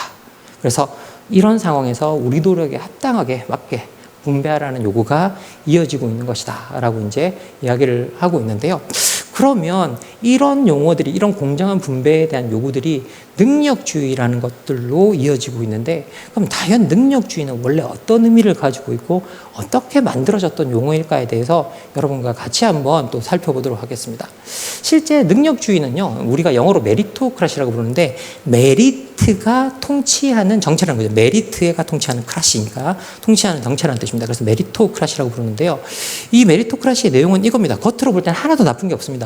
부와 권력과 명예 등과 같은 사회적 재화를 어떤 사람의 타고난 혈통, 신분이나 계급 같은 게 아니라 오로지 능력에 따라 사람들에게 할당하자. 겉으로 봤을 때는 아무것도 잘못된 게 없습니다. 그런데 문제는 뭐냐? 이 아이디어는 원래 신분 사회에서의 신분을 통한 세습을 타파하기 위해서 나왔던 아이디어였습니다. 그래서 이 아이디어가 처음 등장했을 때는 상당히 설득력 있는 아이디어였고 상당히 파괴적인 아이디어였습니다. 그런데 문제는 뭐냐라고 했을 때, 메리토크라시를 통해서 그 탄생한 새로운 엘리트들이 이제 어떤 일을 하기 시작하느냐? 자기 자식들에게 능력을 만들어서 물려주는, 그래서 능력이 세습되는 일들이 일어나기 시작합니다. 그래서 이제 세습주의를 타파하기 위해서 나왔는데 또 다른 세습주의가 되어버리는 거죠. 그래서 실제로 존 롤스도 정의론에서 그렇게 이야기하고 있고, 그리고 존 롤스가 이렇게 강조하고 있는데, 지금 우리 공정성 논의를 보면 사람들이 기회를 공정하게 주라고 이야기를 하고 있잖아요. 그런데 어떤 민주적 사회에서도 기회 공정은 완벽하게 이루어질 수 없다라고 이야기합니다. 그 이유는 뭐냐? 가족 제도를 유지하고 있기 때문이다. 어떤 사회에서 부모는 자식들을 숭배하고 자식들에게 자기가 가지고 있는 특권을 물려주고 싶어 한다 라고 이야기를 하는 거죠. 그래서 이제 그런 일들이 일어나는데요. 실제로 그래서 메리토크라시에서 똑같은 일들이 일어난다고 합니다. 그래서 그런 현상을 아주 적나라하게 처음 썼던 책이 뭐냐라고 하면 1958년에 영국의 사회학자 마이클 영이 썼던 능력주의 부상이라는 책입니다. 이 책은 우리나라에는 그냥 능력주의라고 번역이 되어 들어와 있는데요. 근데 이분에 따르면 능력, 이 메리트는 메리트를 만드는 구성 요소가 뭐냐? 지능과 노력입니다. 그러니까 지능, IQ와 노력, 에포트입니다. 그런데 핵심적인 부분은 뭐냐라고 하면요, 이분이 이 책이 더 중요하게 보고 있는 건 지능입니다. 지능. 그런데 대부분의 능력주의는, 그리고 특히 우리나라의 능력주의는 앞에 지능이라는 부분은 딱 지우고 노력주의로 다 변신해 있습니다. 그리고 그 노력주의가 만드는 되게 파괴적인 성향은 제가 뒤에 설명을 드리겠습니다. 자, 그런데 마이클 영이 이렇게 설명합니다. 그런데 사실 알고 보면 이 능력주의라는 게 이게 정말 새로운 건 아니라는 거예요. 또 산업혁명 이전에도 능력 있는 사람에게 출세길 열어주자고 그랬다는 거예요. 그리고 이건 동서양이 다 있었다는 거죠. 그리고 우리 동양 들여다보면 박건일 선생님도 한국의 능력주의에서 먼저 출발하고 있는 게 과거제도거든요. 그러면 평민들도 시험 잘 치면 성공할 수 있는, 이제 능력이 있으면 성공할 수 있는 길을 우리도 열어주고 있었다라는 거죠. 그럼 명제 자체는 전혀 새로울 게 없는데 왜 이게 민주주의 사회에서 능력주의가 이렇게 강조되기 시작했느냐라고 이야기합니다. 그러면서 마이클 영은 이렇게 대답합니다. 이 책에서 이 책의 이 용어에 담긴 진짜미는 뭐냐? 평등을 받아들인 민주주의 사회에서 너무 노골적인 모순을 피하기 위해 능력에 따른 사회적 불평등은 정당하다 혹은 제한되지 않는다라고 공개적으로 말하는 데 있었다라고, 그래서 일종의 이데올로기로 만들어졌다라고 이제 그렇게 이야기를 하고 있는 거죠. 사실 맞습니다. 왜? 그리고 내가 말하는 게 정말 잘못된 게 아니라는 걸 지적하기 위해서 마이클 영이 이렇게 이야기합니다. 야, 우리가 만약에 민주주의 사회에 살고 있다면 설사 보통 사람들이 고위직에 선발된 사람들을 견줘서 타고난 능력이 떨어진다는 거 증명이 된다 해도 보통 사람들이 재화와 권력을 받을 자격이 덜한 건 아니다. 맞죠? 그래서 우리가 데모스가 통치하는 체제를 만든 거죠. 그런데 우리가 기본적으로 이런 사회에서 너무 노골적인 불평등이 일어나고 있고 그걸 정당화하는 어떤 기제들이 필요했는데, 그것들을 사람들이 직관적으로 가장 잘 받아들일 수 있는 네 능력이 모자라서 그래, 저 사람은 능력이 뛰어나서 그래 라는 말로 사람들에게 정당화시키기 시작했다라고 이야기를 합니다. 그래서 실제 마이클 영이 이 책을 58년에 쓰고 이제 70년대에 한번 고쳤었는데요. 근데 그 사이에 롤스의 정의론이 출간이 되었습니다. 근데 롤스가 사회 경제적 불평등을 정당화하는 논리, 그 분배의 원리로서 두 개를 내세우는데, 하나가 바로 기회균등의 원칙, 두 번째가 차등 원칙입니다. 그런데 기회균등의 원칙을 주고 거기에서 밀려난 사람이 있다면 그 사람들도 인간적인 삶을 누릴 수 있게 자원을 분배해주는 차등 원칙이라는 걸 이제 세팅을 해놓는 거죠. 그런데 지금 현재 능력주의 논의에 들어가면 이 두 개 중에 앞에 부분밖에 없습니다. 기회균등. 뒷부분에 대한 자원의 분배에 대한, 밀려난 사람에 대한 자원의 분배에 대한 얘기가 전혀 존재하지 않는 걸 볼 수 있습니다. 그래서 마이클 영이 이렇게 이야기합니다. 실제 롤스야말로 공정한 기회가 비정한 능력주의 사회로 이어질 수 있는 위험성을 알고 있었다는 겁니다. 그러니까 기회균등이 되게 좋은 것처럼 보이지만 기회균등이야말로 능력주의 사회를 만드는 원인 중에 또 하나다라고 이제 그렇게 이야기를 하고 있는 거죠. 그래서 그걸 메꾸기 위해서 차등 원칙이라는 것들을 만들어서, 소위 말해서 거기서 밀려난 사람들도 자신의 삶을 안전하게 살아갈 수 있도록 했다라고 그렇게 이제 이야기를 하고 있는 거죠. 사실 이 책에서 이제 능력주의의 힘을, 능력주의가 가진 마성, 매력을 설명하기 위해서 이 질문을 합니다. 하층 계급과 상층 계급을 가르는 심연이 더욱 넓어지는데도 왜 사회는 이토록 안정을 유지하는가? 주된 이유는 계층화가 사회 모든 수준에서 일반적으로 받아들여지는 능력의 원리에 따라 진행된 점에 있다. 그리고 여기 한마디가 더 있죠. 누구나 노력하면 성공할 수 있다 라는 말. 그 말이 너무 매력적이고 마성이 있기 때문에 그런 것들이 다 작동할 수 있었다라고 그렇게 이야기를 하고 있습니다. 그런데 우리가 능력주의를 볼 때 항상 우리는 위쪽만 보는 성향이 있습니다. 능력주의에서 밀려난 사람 보지 않는 거죠. 실제로 여러분들이 이게 들여다보면 마이클 영은 밀려난 사람들에 대해서 지적을 하면서 이렇게 이야기합니다. 이렇게 능력을 결정적 요소로 보는 만연한 인식 때문에 아무 능력도 없는 다수가 무기력한 나락에 빠진다는 사실을 지적하지 않는다면 우리는 사회학자로서 사명을 다하지 못한 셈이다. 이렇게 절망에 빠지는 사람은 사회에 제대로 항의하지 못하기 때문에, 왜? 내 능력이 없어서니까. 자기 자신에게 분노를 돌리게 되고, 그리고 결국 무기력해지면서 더더욱 확실하게 절망에 빠진다라고 이야기하고 있는 거죠. 그러면 능력주의 사회는 뭐냐? 위쪽에서는 감당할 수 없는 경쟁을 만들고, 아래쪽 그 능력의 선이 그어낸 반도 쪽에서는 상당히 많은 사람들을 무기력과 무시와 이런 존재로 만들어버리는 그런 현상이 나타난다라고 이야기를 하고 있는 겁니다. 실제 이 책이 사실 되게 상징적인 책인데요. 여기서 보시면 사회학자로서 사명을 다하지 못하는 것이라고 설명을 하고 있잖아요. 근데 이 책이 사회학자가 들려주는 2034년이 배경인 SF 소설입니다. 이게 사회과학 책인데 SF 소설의 형식을 취하고 있습니다.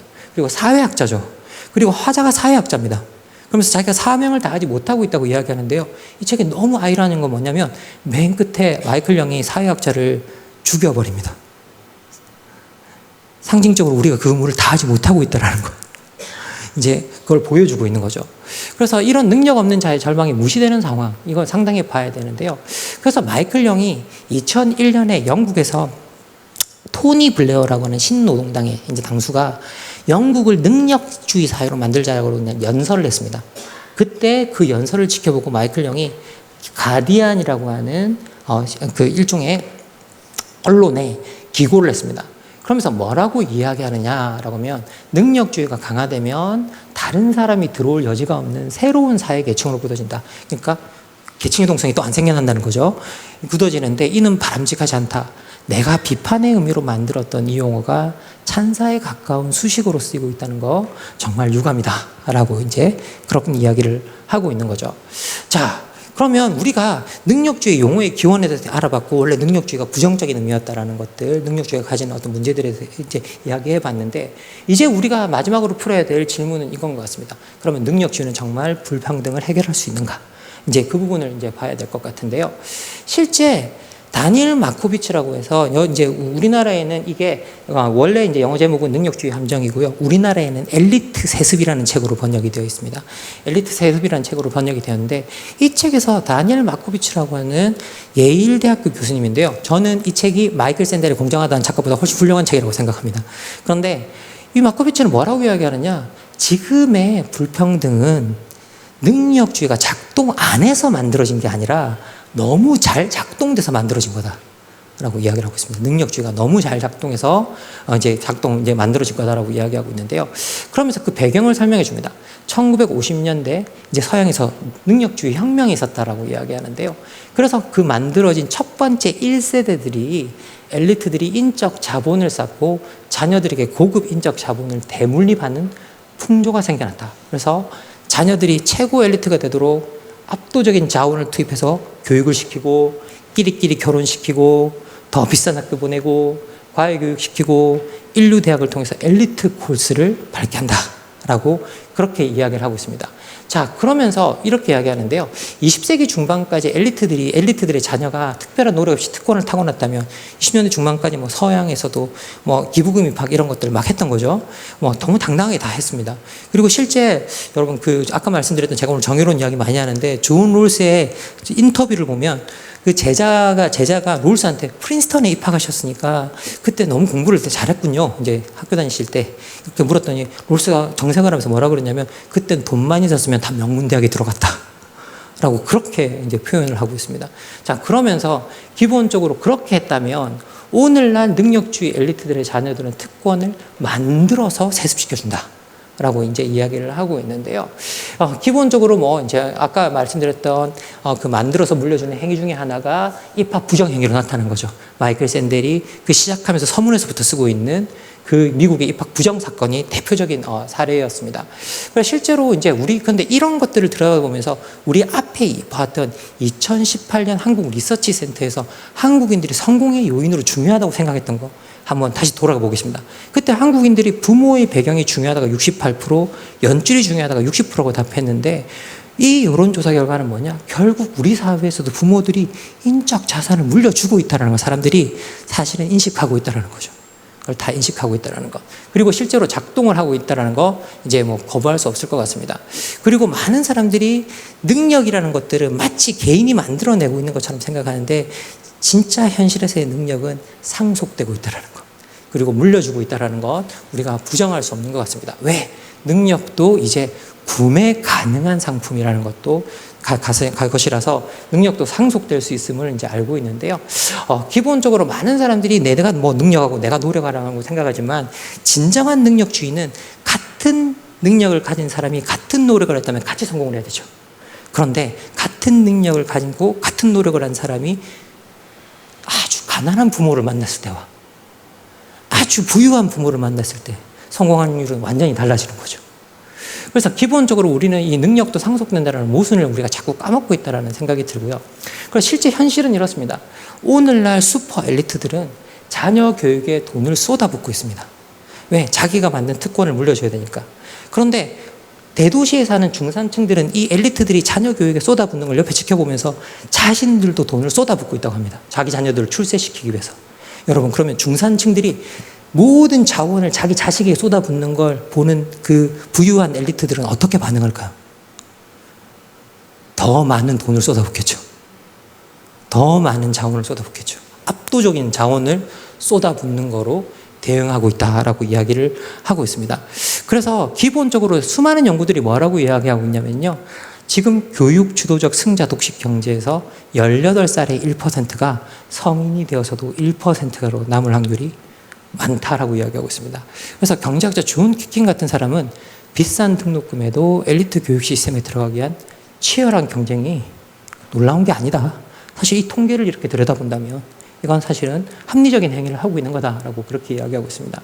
우리나라도 마찬가지입니다. 지금 현재 부유한 곳에 자원이 많은 곳에서 있는 아이들이 좋은 대학을 많이 가고 있습니다. 여기 들여다보시면 뭐 강남구 서초구 입학생들이 서울대 전체 입학생이 차지하는 비율이 10% 이르는데 이게 학교 소재지를 기준으로 한 통계고 거주지를 감안하면 더욱 집중률은 높아질 거다라고 나오고 있고요. 그리고 2013년 국회에 보고된 자료에 보면 정시에서는 서울 일반고 학생 10명 가운데 7명이 강남 3구 출신이었다라고 나오고 있습니다. 그래서 제가 며칠 전에 이제 뭐 어떻게 하다가 능력주의 회의에서 서울대에 계시는 입시 관리하시는 교수님 한 분을 뵀는데요. 정시로는 이제 그 빈곤한 지역의 학생들이 입학할 확률이 없다라고 이제 그렇게 이제 말씀하실 정도가 되어버린 것 같습니다. 그래서 기본적으로 이제 자녀 교육에 우리도 엘리 쏟아붓는 건 우리도 이제 똑같이 만들어지고 있는 거고요. 그런데 많은 부분에 이제 많은 사람들이 저는 이 부분을 제가 다시 한번 강조하는 건 뭐냐라고 하면 우리가 능력주의를 이야기할 때 앞에 지능 부분을 지우고 자꾸 노력 부분을 강조하지만 노력조차도 상속된다라는 거 되게 중요한 것 같습니다. 그래서 소위 말해 같은 노력, 그러니까 진정한 공정성은 같은 노력을 한 자가 같은 성취를 이루어야 되는데도 불구하고 현실에선 가족의 경제력이 노력이 지속될 수 있는 지속 가능성에 상당히 많은 영향을 주는 게 사실이다라고 볼 수 있습니다. 그리고 가장 큰 문제는 뭐냐라고 하면요. 능력주의가 노력주의로 변신할 때입니다. 기본적으로 이게 우리나라에서 나타나고 있는 능력주의 패턴인데요. 이 능력주의가 노력주의로 변신되면 어떤 일이 일어나느냐? 진입장벽을 넘지 못하는 사람들은 게으른 사람들, 충분히 노력하지 않은 사람들. 이제 어떻게 보면 사회적으로 어떻게 보면 이제 모욕감을 안기는 어떤 그런 아이디어로 변해버리는 거죠. 그래서 실제로 그러면 어떻게 하다가 이런 능력주의가 이렇게 확산되었느냐라고 볼 때, 이게 아까 말씀드린 이 신자유주의 이데올로기의 확산이 있었던 것 같습니다. 이제 경쟁하고 그 가운데 승리한 자만이 어떤 것이라도 가져갈 자격이 있다라고 이야기하는 이데올로기고요. 차등적 보상을 정당화하고 개인이 이룬 성취의 결과를 옹호합니다. 그런데 저는 이것보다 훨씬 우리가 더 주목해야 되는 하나의 윤리가 있다고 생각합니다. 바로 내 인생은 내가 책임진다라는 자기 책임의 윤리라고 생각합니다. 여러분, 내 인생은 내가 책임진다라는 게 왜 나쁠까라고 여러분 생각하실 겁니다. 그런데 내 인생은 내가 책임진다. 이 말은 역설적으로 한 번만 돌려 생각해 보면 너의 실패에 사회는 책임이 없다라는 뜻입니다. 그리고 네가 알아서 성공해라는 각자 도생의 윤리죠. 그래서 기본적으로 내 인생은 내가 책임진다라는 이 윤리가 기본적으로 지구화 시대의 이데올로기입니다. 1980년대에 갑자기 동시에 전 세계적으로 퍼져나간 윤리인데 그 이유는 뭐냐? 지구적 시장이 만들어지려면 국가의 보호망을 낮춰야 되죠. 국가의 보호망을 낮추기 위해서 자기 인생은 자기 책임을 져야 된다는 그 윤리가 지구적으로 동시에 확산이 됐습니다. 그리고 우리나라에는 1997년 IMF 경제위기를 기점으로 해서 쏟아져 들어왔던 발상입니다. 그리고 지금의 20대들이 그리고 지금의 90년대생들이 바로 그 발상에서 컸던 첫 번째 세대들이고 자기 책임의 윤리에 젖어 있는 나 스스로 내 인생을 책임져야 된다라는 그 아까 말했던 생존 불안과 탈락 공포에 시달리고 있는 바로 그 첫 번째 세대들이라고 볼 수 있을 것 같습니다. 그래서 기본적으로 이 내 인생은 내가 책임진다라는 이 발상이 저는 능력주의 논리를 한층 더 강화시킨다라고 생각하는데요. 개인의 실패는 시스템의 실패가 아니라 개인이 온전히 져야 할 책무라고 한다면 내가 알아서 살아남을 환경을 보장하라는 공정성의 논리가 등장할 수밖에 없는 것 아닌가라는 생각이 듭니다.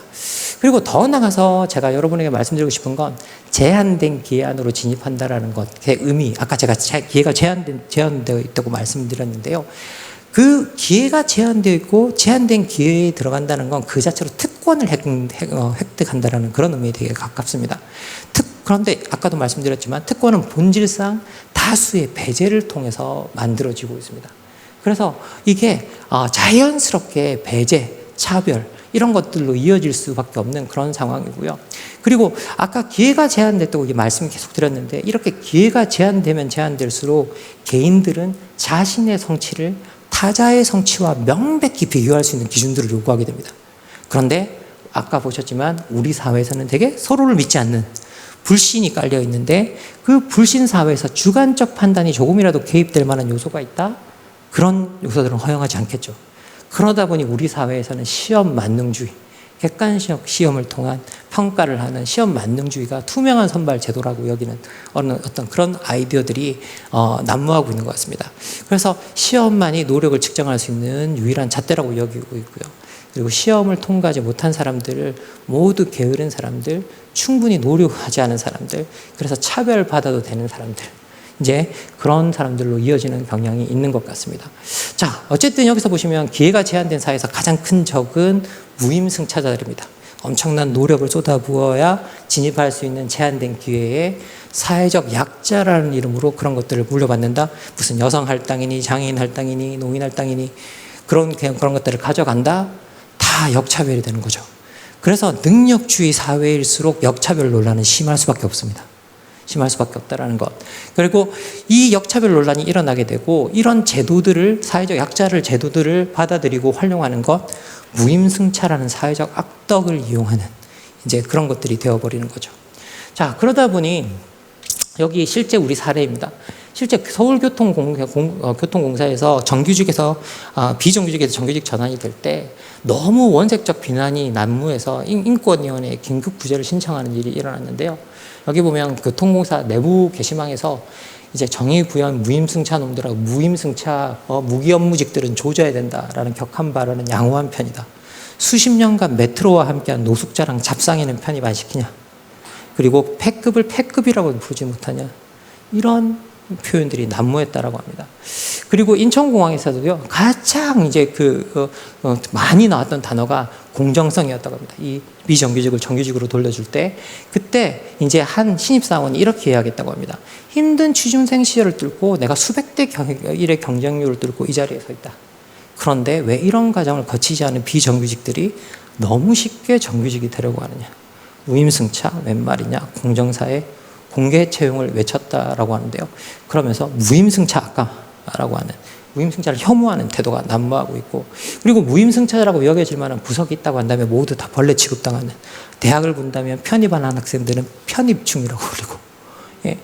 그런 일들이 이제 일어나고 있는 거죠. 그런데 우리가 공정한 잣대에 다시 한번 돌아봐야 될 것 같습니다.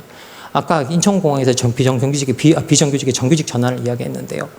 이와 관련해서 이미 2017년부터 공정함의 잣대에 대한 이야기를 쓰고 있습니다. 뭐라고 이야기하느냐. 도대체 15년 동안 인천공항의 특수경비원과 환경미화원으로 일해온 사람들을 정규직으로 만들기 위해서 통과해야 될 시험이 뭐냐? 이게 경영이냐 토익이냐? 예? 인적성 검사냐? 15년 동안 보여준 업무 태도와 성과가 그들을 평가할 수 있는 가장 공정한 잣대가 아닌가. 그렇게 이야기를 하고 있는 것이죠.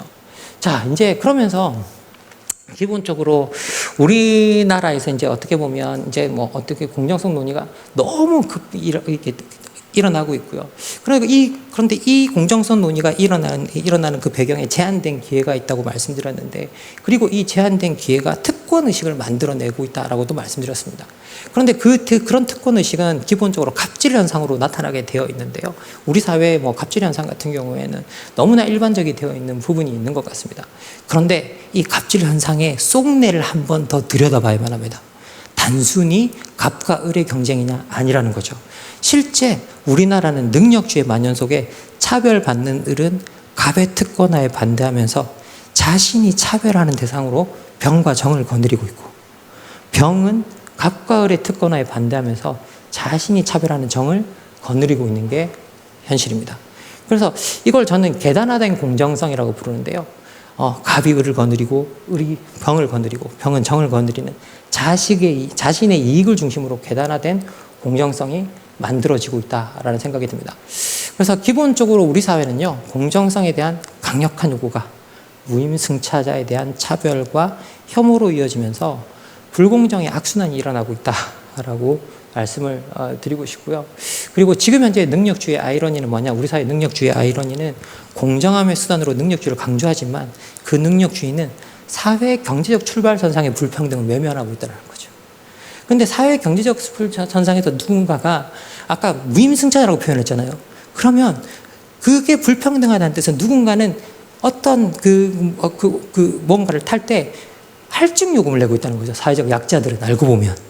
그러면 그런 할증 요금을 내고 있는 사회적 약자들을 위한 제도를 만들어서 주면 그 제도를 역차별이라고 이야기를 하고 있고, 그 제도를 받아들이는 사람들을 아주 경멸하고 혐오하는 현상이 나타나고 있으면서 그 사람들을 무임승차라고 부르고 있는 거죠.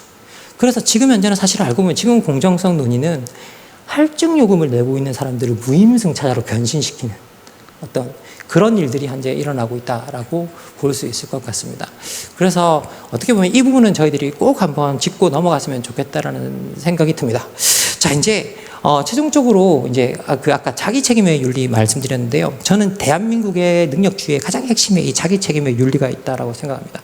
그런데 이 자기 책임의 윤리를 조금 더 여러분께 강력하게 좀 그 설명을 드리기 위해서 특히 우리 세대, 우리가 가르치는 세대들과 좀 연결시키기 위해서 통계 하나를 여러분에게 좀 보여드리고 싶습니다. 여러분, 2018년에 영국에서 외로움부 장관이 임명이 되었습니다. 그런데 2018년에 외로움부 장관이 임명이 되고 난 다음에 한국 리서치 센터에서 정말 좋은 조사를 하나 했습니다. 우리나라에도 외로움부 장관이 필요할까? 어떠십니까? 외로움부 장관이 필요할 것 같으세요? 외로움. 예. 근데 원래 외롭다라는 말이 어떤 뜻이냐면요. 나를 도와줄 사람이 없다라는 뜻입니다. 내가 어려울 때 나를 도와줄 사람이 없다라는 그 감정이 외로움의 감정이고요. 그리고 이렇게 이야기하면 많은 분들이 그럽니다. 외로움은 인간 본연의 감정이 아닙니까? 라고 말씀합니다. 동양에서는 모르겠습니다. 이게 우리 본연의 감정이었는지. 그런데 서양에서는 론리라는 말을 만든 사람이 셰익스피어입니다. 그럼 16세기까지 없었던 단어입니다. 론리라는 말이. 외롭다라는 말이. 그리고 17세기에는 있으나 쓰이지 않는 사전에 들어가 있습니다. 않는 용어 사전. 그리고 18세기부터 본격적으로 외로움이 등장하기 시작합니다. 외로움이라는 것. 혼자 된 감정. 그래서 사실 많은 학자들이 외로움은 자본주의 시장과 같이 온 감정이다. 라고 그렇게 이야기를 하고 있는데요. 그런데 우리 이 외로움 조사를 들여다보면 지금 현재 어떠냐? 여러분, 대한민국에서 가장 외로운 세대가 어느 세대일 것 같습니까? 노인.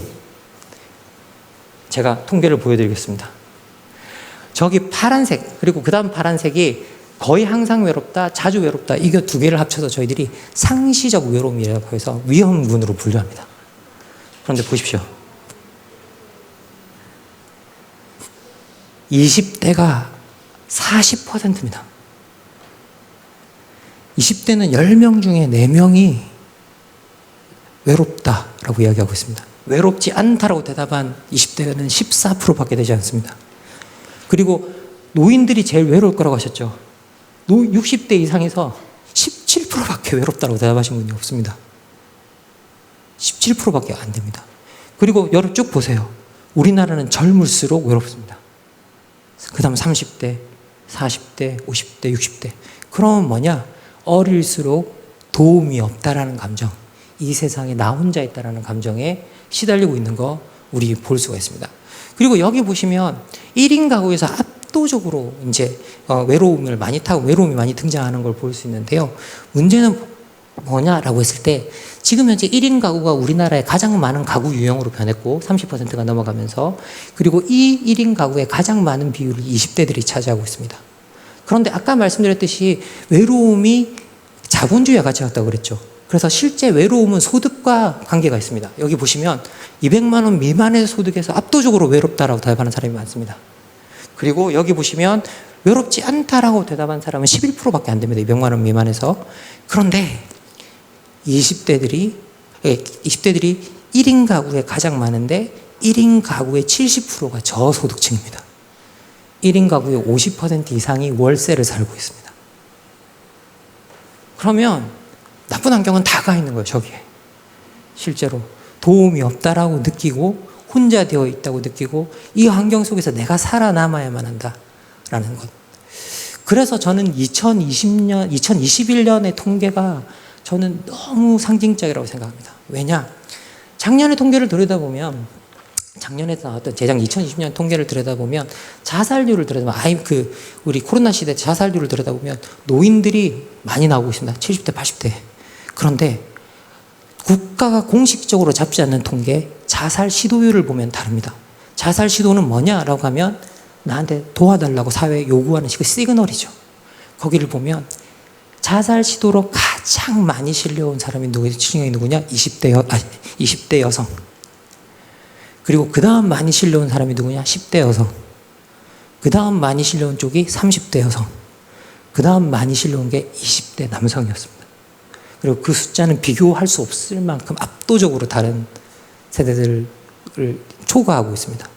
그러면 지금 현재 도움 없이 버려져 있다는 감정에 엄청나게 시달리고 있다는 거 우리 잘 볼 수 있을 것 같습니다. 그러면 우리 미래 세대 어떻게 키워야 될까요? 자기 책임의 윤리 이거로 키워야 될까요? 이게 저는 늦둥이 아빠입니다. 제가 45살에 첫 애를 봤습니다. 애를 낳고 많은 생각을 좀 했었습니다. 이 애를 어떻게 키워야 할까? 많은 능력주의 사람들이 뭐라고 그러냐면 능력주의는 5%를 위한 이데올로기, 1%를 위한 이데올로기라고 이야기합니다. 그러면 얘를 그 5%, 1%로 키워야 하나? 아니면 좀 모자라더라도 능력이 안 되더라도 행복하게 만들 수 있는 어떤 그런 사회에서 키워야 할까? 많은 고민 끝에 첫 번째 그 낮은 확률에 걸지 않기로 했습니다. 좀 더 모든 아이들이 좀 모자라더라도 행복하게 살 수 있는 사회를 좀 가야겠다라는 생각이 듭니다.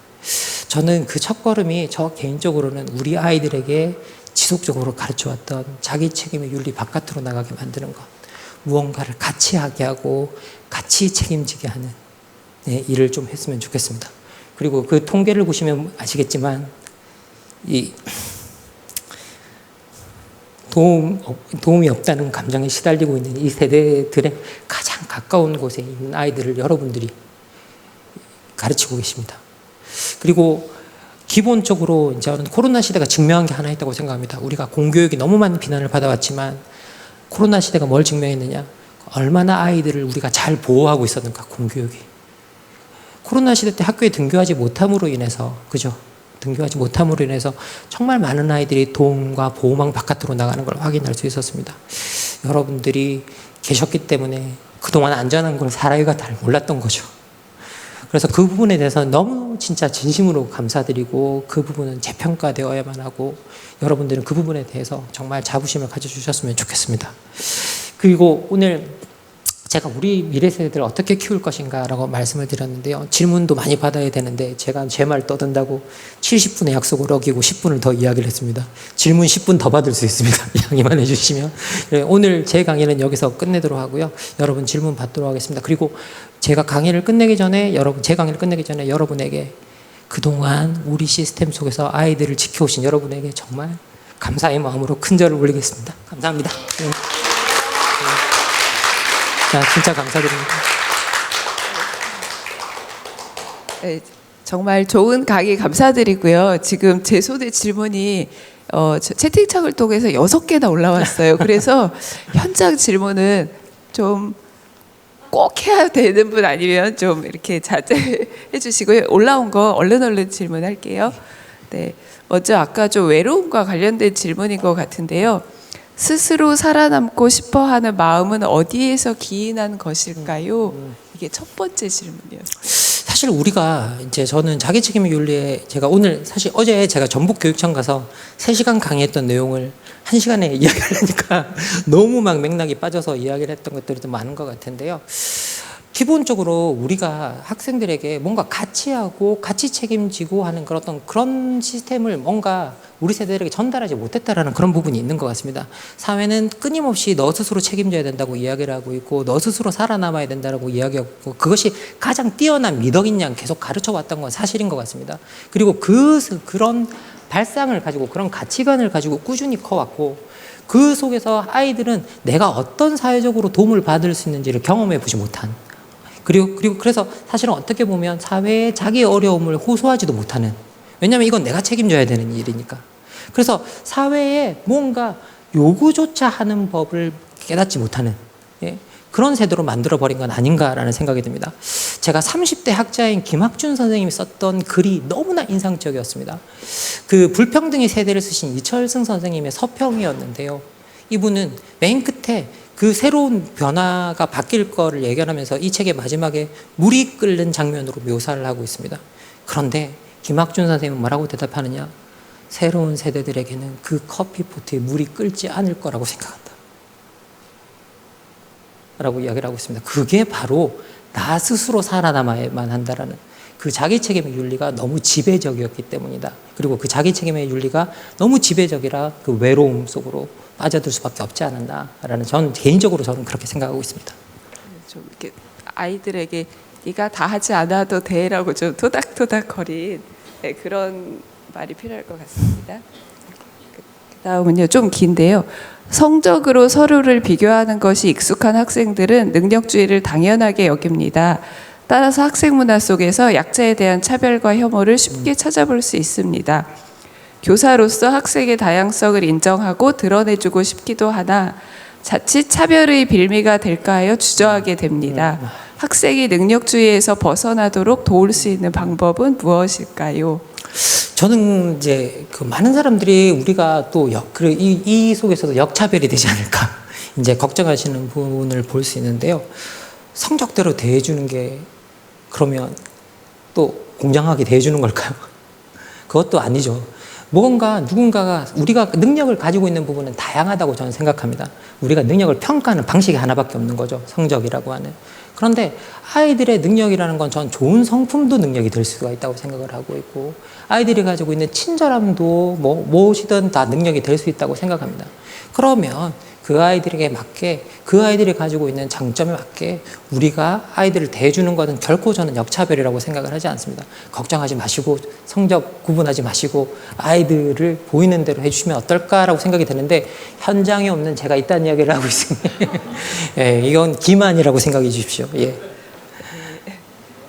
그다음에요 또 쉽게 사용한 단어들인 능력과 노력 안에 숨겨진 불평등을 마주합니다. 생각이 깊어집니다. 일상생활 속에서 진정한 연대를 이루어 나갈 방법은 무엇이라고 생각하시나요?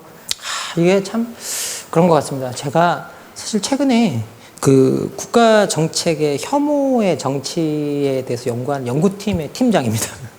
뭐 정책을 하나 만들고 있는데요.